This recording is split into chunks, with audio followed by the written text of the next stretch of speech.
Ar ir tu jauti įtampą kakle, pečių juostoj, juosmenį, skrandį, krūtiniai, kojose? Ir tai kūnas kalba, kad tavo gyvenime daug streso, kad tavo gyvenime tikrai yra įtampos. Ir labai liūdna, bet ir mano asmeninė patirtis, ir galim pasižiūrėti, kiek yra masažų, salonų, kabinetų, kiek žmonės eina į masažus ir jis eina, nes vis tiek įtampa lieka. Tai reiškia, nepadeda masažai, nepadeda paleisti tos įtampos, to streso gyvenime. Ir kūnas tikrai parodo, stuksena, tuk, pasižiūrėk, kažką reikia keisti, nes kitaip aš taip užsispausiu. Ir aš jums galiu pasakyti, kad dažnas žmogus užsispaudžia tiesiog nuo vaikystės ir jisai nuo vaikystės gyvena va tam kūne įtampoj ir jisai net nežino, ką reiškia atsipalaiduoti. Aš jums pasakysiu va vieną situaciją savo asmeninę, gal prieš kokius 3 metus. Taip garsiai surėkiau ant savo vaiko. O jam buvo tik 3 metai. Ir aš taip pamačiau, kaip jisai susigūžo. Va taip. Kaip, žinot, kaip vėžliukas, kuris sulenda į savo tą namuką, nes jisai išsigando. O kiek iš mūsų, iš jūsų gyvena tokioje aplinkoje, kur rėkia, mušia nuo vaikystės. Ir įsivaizduojat, jūsų kūnas taip užsispaudė, jeigu ten, kur aš buvau mažas ir tėvai turėjo sukurti man saugumo aplinką, ten jos nebuvo.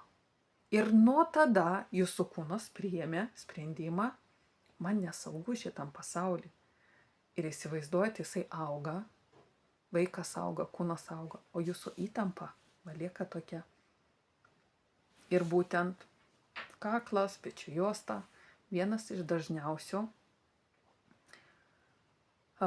simptomų, kad mano gyvenime yra daug įtampos ir būtina paleisti. Nes kai užsispaudžia pečiai, užsispaudžia iškart aš susigūžu, užsispaudžia kvėpavimas, iškart nueina visi vidaus organai žemyn ir nuo kiekvieno organo priklauso visas mūsų kūnas. Tai dar kartą pabrėžiu, kad psichologija man asmeniškai nėra tik apie emocinę sveikatą. Tai yra apie kūno sveikatą, apie gyvenimo kokybę. Ir jūs užsispaudę, taip ir gyvenat. Jūs galit eiti kiekvieną dieną, kas antrą dieną, kartą į pusmetį, kartą į metus, visą kursą masažų, bet kol pasąmonėj jūs neatpalaiduosit savo kūno, savo minčių, kad šitam pasaulyje yra saugu, jūs taip ir vaikščiosit į tos masažus. Ir jūs vaikščiosit tam, kad kažkiek atspaustų, o ne tam, kad nueiti ir pasimėgaut prisilietimais, kad mane glamonėja, kad manim rūpinasi. Jūs eisit, nes jums skaudės, o ne dėl malonumo. Ir aš irgi augau aplinkoj, kur buvo rėkimo, kur buvo mušami vaikai.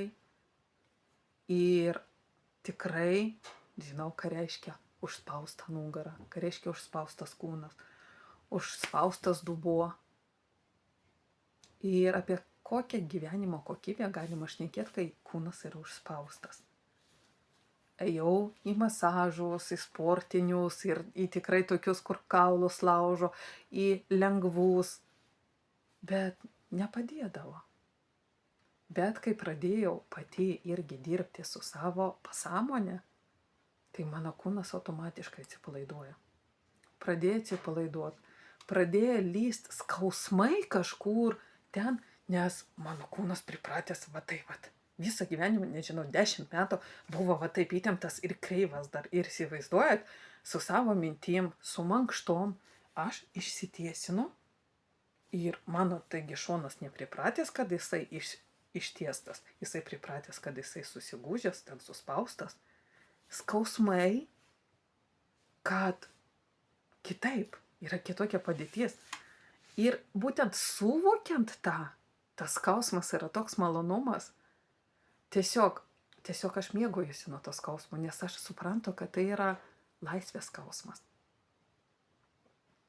Ir grįžtam prie tos įtampos, kad psichologo pagalba yra pagalbinė priemonė, arba aš net pasakyčiau, pagrindinė priemonė, kad padėti savo kūnui.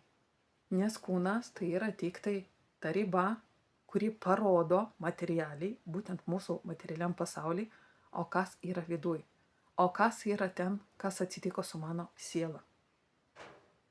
Ir mums nereikia ieškoti, kas kaltas, kas nekaltas, jau šito nepakeisi. Dabar yra čia ir dabar.